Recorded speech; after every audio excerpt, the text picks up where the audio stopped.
Olha só, pessoal, questão 15, então. Ela cita o seguinte: sobre processos termodinâmicos de gases perfeitos, analise as proposições. Primeira, em um ciclo termodinâmico, a variação da energia interna é nula? Veja bem, eu tenho um gráfico, por exemplo, pressão versus o volume. Quando é que nós vamos ter um ciclo termodinâmico? Quando um gás sofrer sucessivas transformações gasosas e voltar para a mesma condição inicial. Aqui, por exemplo, esse gás ele sofreu uma transformação gasosa, duas, três, quatro e voltou para o mesmo estado inicial, ou seja, voltou a ter a mesma temperatura. Se ele voltou ter a mesma temperatura, e se eu comparar o momento inicial ao momento final, não houve mudança de temperatura.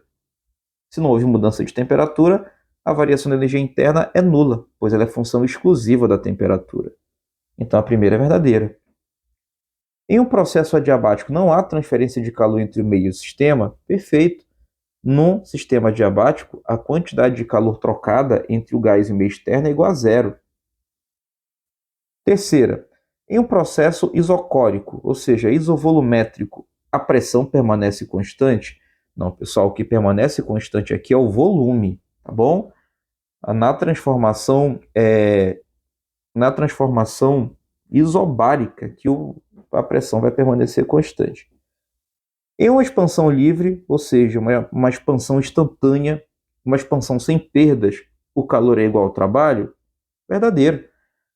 A expansão livre é um caso particular de expansão que acontece instantaneamente, não havendo perdas de energia. Então, toda energia vai ser convertida em trabalho. Em um processo isotérmico, a pressão é diretamente proporcional ao volume? Aí você pega a relação da lei geral. P1, V1 sobre o T1 é igual a P2, V2 sobre o T2. E aí você vai isolar para mim, por exemplo, os termos, né, pressão e volume. Antes disso, como é uma transformação isotérmica, você corta as temperaturas. Eu vou manter o P1 isolado e vou pegar o V1 e passar para o outro lado, nesse caso dividindo. Se você comparar o P1 com o V1, você vai perceber que eu tenho grandezas inversamente proporcionais e não diretamente como o item 4 propõe. Então, aliás, o item 5, né? Então, o item 5 ele é falso. Verdadeiro apenas o 1, o 2 e o 4, exatamente o que temos na letra D.